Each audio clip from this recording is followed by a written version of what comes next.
Aproveita, fala pra gente, você falou dos Rockefellers bastante, Sim. e os Rothschild, o pessoal do Clube de Bilderberg, né? De Bilderberg. Coloca A pra... reunião. Isso. Fala pra gente sobre... E eles, qual a operação deles, o que eles realmente mandam e aonde eles atuam aqui no Brasil? Bom, a casa bancária Rothschild é a casa mais famosa, né? Casa bancária mais famosa e a mais rica, a mais poderosa que já existiu. Isso não é teoria da conspiração, né? Recentemente eu tomei uma censura no YouTube porque eu fiz um pequeno vídeo inócuo, no meu ponto de vista, em que eu peguei a introdução de um livro escrito por um juiz texano chamado Fundo Monetário Familiar Rothschild, falando que esse fundo monetário, a riqueza dos Rothschild, portanto, foi investida na criação do Estado de Israel. Na época nem existia, Israel não tinha sido reconhecido ainda na época que esse livro foi escrito, né? Esse livro foi escrito em 1934, Israel foi reconhecido em 1948. E aí eu falei sobre essa ligação entre os Rothschild e o Estado de Israel, e o YouTube, por um motivo, me bloqueou, né? Simplesmente porque eu fiz essa conexão. E todo mundo que estuda a história de Israel sabe que teve o apoio, né, dos Rothschild, o apoio assim, oficial, isso consta no histórico, na história da criação do Estado de Israel, o apoio da casa bancária de Rothschild, né?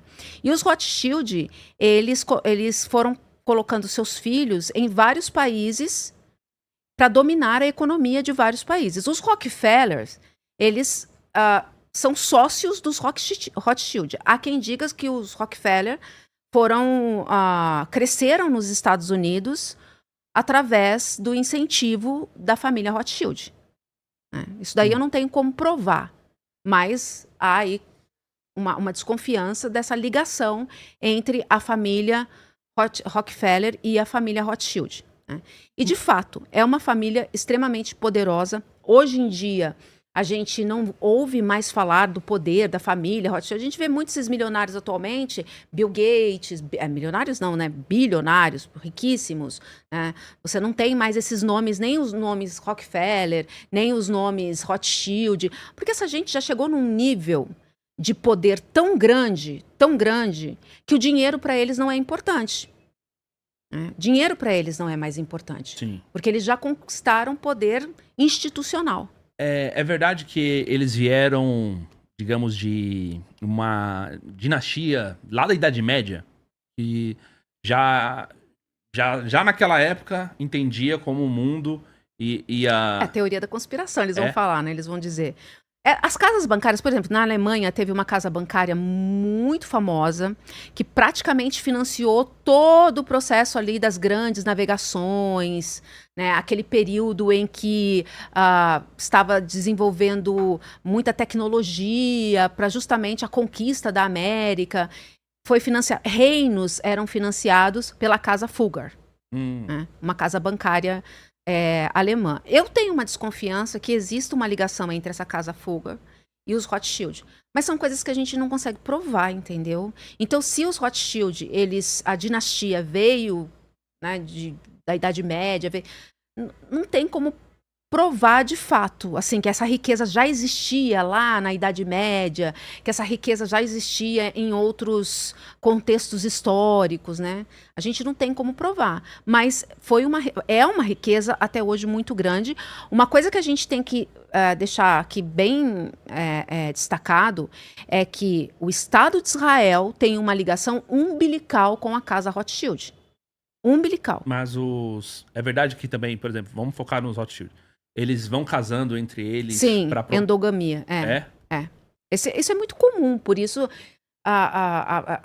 isso é muito comum também entre as realezas, né? Por isso que há muita deformidade, há muitas doenças, por essa questão de casamento entre família.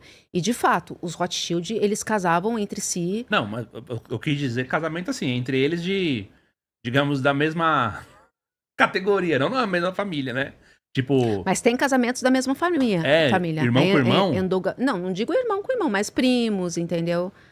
Isso aí é muito comum. Tá. É muito comum e era muito comum entre os Rothschild. É chamado de endogamia. É que o... Endogamia. Endogamia. É que a forma como se você casa com pessoas de dentro do seu próprio clã, digamos assim, daquele grupo, daqueles que você conhece ali, digamos, a primeira, segunda, terceira geração, chega um determinado momento que você concentra também poder, né? Porque Sim. o patrimônio fica concentrado. Mas isso aí é elite.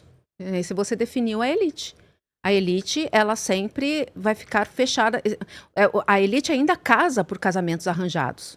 Ainda existe isso na elite. E é por isso que a elite consegue permanecer elite, por conta dessa concentração de riqueza. Os Rockefeller, teve membros da família Rockefeller que casou com membros da família Rothschild. Né?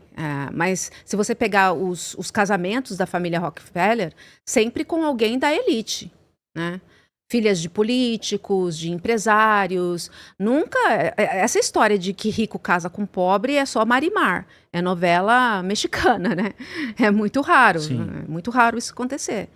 Por isso que a elite continua sendo elite, por conta disso.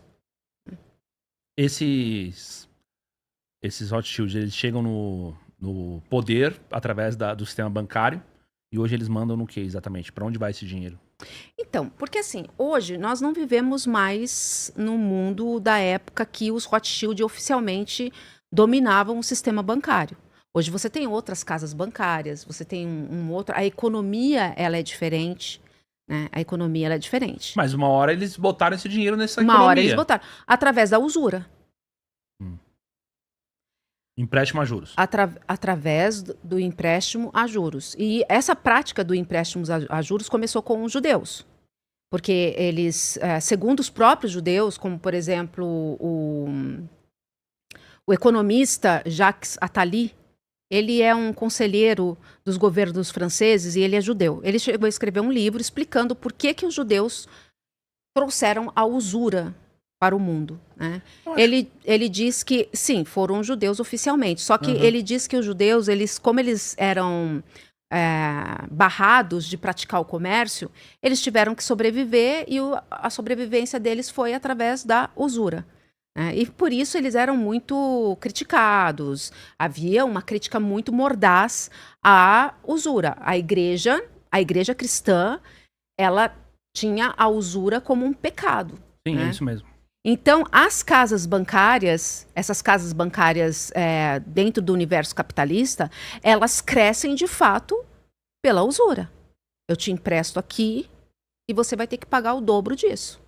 Né? E foi assim, exatamente assim que eles conseguiram. Essa hiperfinanciarização que existe até hoje. Né? Essa questão dos juros, de taxas de juros que são manipuladas pelo Fed e pelo Banco de Londres, é que causa crises ou não. No YouTube tem um documentário muito bom, que tinha legenda, eles tiraram. Overdose, a próxima crise. Depois você pesquisa aí se tá no YouTube ainda. Esse documentário, ele mostra como o Fed e o Banco de Londres, manipulando taxas de juros, essas instituições conseguem fazer o mundo entrar em crise. Colocando muito dinheiro no mercado, através da manipulação das taxas de juros, tirando dinheiro do...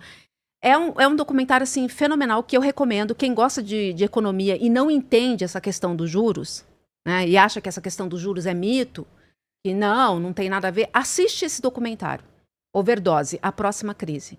E vai ver como eles conseguem manipular as crises. É guerra também manipula crise, porque você tem ali no contexto da guerra do Oriente Médio, por exemplo, você tem os gargalos estratégicos, que são rotas comerciais, que são obstruídos, né? E você tem um cenário de crise que automaticamente já começa a acontecer com a alta dos preços do petróleo. Guerra e manipulação econômica, manipulação de juros. Conta o que você acha, o que você acha, né? Eu acho. Que, de repente, tem no Brasil que tem a ver com essa manipulação econômica feita pelos Rothschild. No Brasil? Onde eles atuam aqui? Porque a gente já falou dos Rockefellers, bastante. E uma outra família muito conhecida é o Rothschild. Então, o Brasil, o nosso problema estrutural, que muitos acredito que da sua própria audiência, eles vão discordar, mas não há outra explicação a não ser essa, é o processo do endividamento. É os juros que nós pagamos. Nós não pagamos dívida. Tá? Endividamento a gente não paga, a gente paga os juros. Mas são juros tão escorchantes que levam aí boa parte dos nossos recursos.